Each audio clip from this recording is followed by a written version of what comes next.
아침 묵상에 오신 여러분들을 환영하고 축복합니다. 하나님께서 또 오늘 새로운 날을 허락하셨는데요. 또 새로운 날에 걸맞는 새로운 은혜로 우리의 인생을 채워줄 줄 믿습니다. 이렇게 하루하루 하나님 앞에 정말 우리가 그 시작을 함께 드리며 하루하루 살았을 때 하나님께서 우리 인생의 차이를 만드시고 우리의 인생을 통해서 일하실 줄 믿습니다. 그래서 아침 묵상 힘차게 시작했으면 좋겠고요. 오늘은 사울이 회심하다 라는 제목을 가지고 사도행전 9장 1절부터 19절까지 말씀을 함께 살펴봤으면 좋겠습니다. 우리 1절부터 2절까지 말씀 같이 한번 읽어볼까요? 같이 읽도록 하겠습니다. 사울이 주의 제자들에 대하여 여전히 위협과 살기가 등등하여 대제사장에게 가서 다메섹 여러 회당에 가져갈 공문을 청하니 이는 만일 그 도를 따르는 사람을 만나면 남녀를 막론하고 결박하여 예루살렘으로 잡아오려 함이라.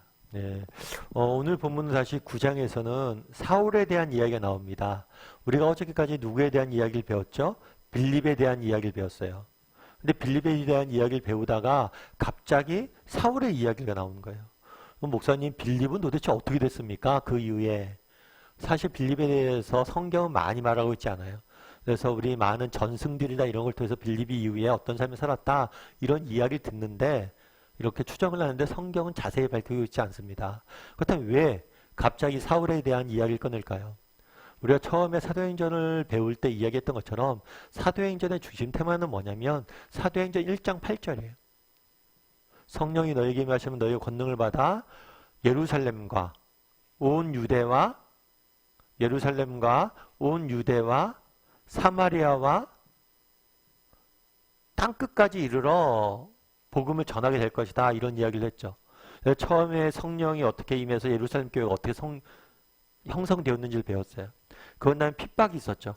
핍박이 있었던 다음에 어떻게 사람들이 유대와 사마리아에 흩어져서 복음을 전했는지 그 중심 인물이 누구였어요? 빌립이었어요. 그 다음에 이제 어떤 얘기가 펼쳐지는 거냐면 땅끝까지 이제 이스라엘 땅을 넘어서 이방 땅끝까지 이방 지역까지 로마까지 어떻게 복음이 전해지는지에 대해서 이제 배우게 되는 거예요. 그리고 이 땅끝까지 복음을 전하는 중심 인물이 누구예요? 사울. 오늘 본문에 등장하는 사울이고 나중에 바울로 이름이 바뀌죠. 이 바울이에요. 그래서 이제 본격적으로 사울에 대한 이야기가 시작되는 거예요. 중요한 건 사울이 아니라 뭐예요? 하나님의 교회가 세상으로 확장되어지는 여정을 다루고 있는 거예요. 그래서 사울이 주의 제자들에 대하여 여전히 뭐 했다고요? 위협과 살기가 등등하여 이렇게 되어 있어요. 사울의 인생의 가장 큰 특징 중에 하나는 뭐냐면 열심인 것 같아요. 열심. 정말 열정적이고 열심히 많았던 것 같아요. 그래서 사울이 스데반을 죽였잖아요. 스데반을 죽일 때 주도적 임무를 했잖아요. 그런데 여기서 멈추지 않습니다. 사울이 정말 스데반을 죽인 이후에 뭐예요? 더 위협과 살기가 등등해졌어요. 그래서 대제사장에게 가서 다메섹은 이방 지역이에요. 다메섹의 여러 회당에 가져갈 공문을 청하여 이는 만일 그 도를 따르는 사람을 만나면 남녀를 막론하고 결박하여 예루살렘을 잡아오려 합니다. 예루살렘부터 수십 킬로 이상 떨어져 있는 수백 킬로 떨어져 있는 곳까지 가서 뭘 하는 거예요? 그리스도인들 핍박하려는 그 열심이 얼마나 대단해요. 그리고 예전에 제가 어떤 분의 글을 읽었는데 그분이 그러더라고요. 우리 열심히 살아야 된다고. 왜 열심히 살아야 돼요? 그랬더니 그분이 그런 얘기를 하는 거예요. 악한 사람들을 보라고. 이 사람들이 얼마나 열심히 있는지 모른다고. 그런데 그런 사람들과 대적하기 위해서 맞서기 위해선 여러분들 더 열심히 살아야 된다고. 그렇죠. 여러분 사기꾼들 생각해 보세요. 하루 종일 사기칠 생각만 하잖아요. 머릿속이 온통 그러잖아요. 그러니까 사기꾼한테 사기를 당할 수밖에 없는 거예요. 그 사람 밥 먹고 눈 뜨면 그 생각밖에 안 하니까. 정말 우리가 이 악한 세상 속에 살 때 우리 열심을 내야 돼. 정말 열심히 복음도 전하고 열심히 말씀 듣고 열심히 살려고 노력을 해야 돼. 왜요? 세상 사람들은 더 열심히 세상의 것들을 위해서 더 열심히 살기 때문이에요. 그래서 우리가 정말 하나님 나라를 위해 산다. 정말 믿는 사람이다. 그럼 세상 사람들보다 더 열심히 살아야 돼. 더 열정적으로 살아야 돼. 그런데 그날에 바울이 열심히 있었어요. 그런데 이 열심의 문제점은 뭐였어요? 이 열정의 문제점은 뭐예요? 그건 방향이에요. 그가 열심히 열정적으로 살았지만 어떻게 보면 그 인생은 정말 열심히 열정적으로 산 것처럼 보이죠. 그런데 문제는 뭐냐면 그 방향이 잘못되는. 방향이 잘못되니까 더 멀리 가게 된 거죠. 더 안전적으로 더 많이 되어지는 거죠. 그래서 열심보다 더 중요한 건 뭐예요? 방향이에요, 방향. 우리가 세상이 악하기 때문에 정말 악한 세상이 정말 열심을 내서 살아가기 때문에 우리도 믿는 사람보다 더 열심히, 그들보다 더 열심히 살아야 돼요. 그런데 이 열심보다 더 중요한 게 있어요. 그건 뭐예요? 방향이에요. 열심히 사는 것도 중요하지만 내가 맞는 방향을 가고 있는가? 라는 부분에 대해서 우리가 늘 점검해 봐야 돼요. 그래서 우리가 예전에 그런 농담도 있었잖아요. 나폴레옹에 대한 농담. 나폴레옹이 한 번은 군대를 이끌고 갑니다. 그러면 저 산으로 가자. 나를 따르라. 하고 갔어요. 다 믿고 따랐죠. 그랬더니 그 산에 올라갔는데 그 산 정상에서 나폴레옹이 그런 거죠.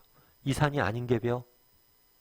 그래서 다른 산으로 또 올라갔어요. 나를 따르라 하고 올라갔더니 그 두 번째 산 정상에 가서 아까 그 산인가벼? 왜 이런 농담들이 유행을 했을까요? 옛날 농담이긴 하지만 왜 이런 농담들이 유행했어요? 그만큼 사람들이 뭘 하는 거예요? 공감이 되는 거예요. 많은 사람들이 인생을 그렇게 살고 있다는 거예요.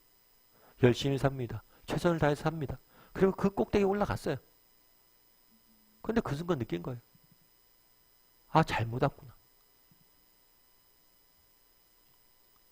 정말 열심보다 중요한 건 방향이에요, 방향. 그렇다면 우리는 그럼 어디로 가고 있는지 이 방향을 어떻게 평가할 수 있는가? 나는 옳은 방향으로 가고 있는가? 또 열심히 살고 있어요? 근데 이 방향이 내가 옳은가 아닌가? 이걸 어떻게 하냐는 거예요. 내가 정말 맞는 방향으로 가는지 안 가는지를 알 수 있는 방법은 뭐냐면 끝에 서서 보는 거예요. 인간은 시간의 피조물이에요. 시간에 갇혀 있어요. 그래서 오늘에 서서 내일을 바라보고 오늘에 서서 어제를 평가합니다. 그런데 그게 아니라 그리스도는 어떤 시간 감각을 갖고 있는 사람들이냐면 내일에 서서 오늘을 살아가는 사람. 정말 인생의 마지막 날 우리 주님을 만났을 때 정말 우리가 우리 인생을 되돌아봤을 때 정말 오늘 소중한 것이 뭐냐는 거예요. 오늘 내게 필요한 것이 뭐냐는 거예요. 정말 예수님을 만나는 그날 내일에 서서 오늘을 살아가는 사람. 정말 끝날에 마지막 날에 서서 오늘 정말 소중한 것들 선택할 수 있어야 된다는 거예요. 아도니람 저드슨이란 분이 계세요. 이분은 버마 선교사인데 미국 최초의 침례교 해외 파송 선교사예요. 그러니까 미국에서 많은 해외 선교사를 파송했는데 그 중에 첫 번째 파송되었던 사람. 그만큼 중요한 역할들을 했던 분이시죠. 근데 이분이 자신이 어떻게 그렇게 선교사로, 그 당시에 선교사가 최초니까 선교사가 없었잖아요. 그런데 아무도 선교사가 없었는데 그 첫 번째 선교사로 가게 됐느냐, 그 계기를 물었더니 그 사람이 그런 얘기를 하더라고요. 한 번은 이렇게 여행을 하고 있었는데 어느 이제 마을에 들어가서 여관에서 머물렀어요. 그런데 그 다음 아침에 일어났더니만 난리가 난 거예요. 왜 그런가 보니까 옆방에서 사람이 죽은 거예요. 그런데 그 사람을 딱 보니까 누구냐면 자기 대학 친구였던 거예요. 그때 자기가 깨달은 게 있었대. 친구의 죽음 앞에서 깨달은 게 있는 거예요. 도대체 나는 왜 살까? 무엇 때문에 살까? 삶의 의미가 뭐일까? 정말 죽으면 다 끝인데. 그러면 선택했는 게 정말 내가 죽음의 순간에 섰을 때 정말 후회 없는 인생을 살고 싶었대. 그래서 내가 정말 무엇을 하면 그때 살아야 될까? 죽음 앞에 섰을 때를 가정하면서 그러면서 자기가 복음을 위해서 좀 더 헌신해야겠다라는 생각에 아무도 안 가본 최초의 선교의 길을 가게 된 거예요. 참 공감이 됐어요. 정말 우리가 마지막 날 섰을 때 정말 후회 없는 인생을 살아야 되잖아요. 그래서 정말 우리가 오늘 보면 두 가지를 우리가 배우게 됩니다. 열심히. 정말 바울이 가졌던 이런 열심들을 우리도 가졌으면 좋겠어요. 왜요? 가져야 돼. 왜냐하면 세상이 그렇게 열심히 있으니까 그들과 이기려면 우리 더 열심히 해야 돼. 정말 직장 내에서 일할 때나 공부할 때나 무엇을 해도 열심히 했으면 좋겠어요. 그리고 또 한 가지. 열심보다 중요한 게 뭐다? 방향이에요. 방향은 어떻게 그러면 알 수 있습니까? 마지막 날에 서서 오늘, 내일에 서서 오늘을 사는, 마지막 날에 서서 정말 소중한 것들을 오늘 할 줄 아는 그런 사람이 됐으면 좋겠습니다. 그래서 난 얼마나 열심히 있는지, 또 난 얼마나 맞는 방향으로 가고 있는지 오늘 하루 돌아보고 서로 한번 돌아보고 또 이를 위해서 기도하는 오늘 하루가 되었으면 좋겠습니다.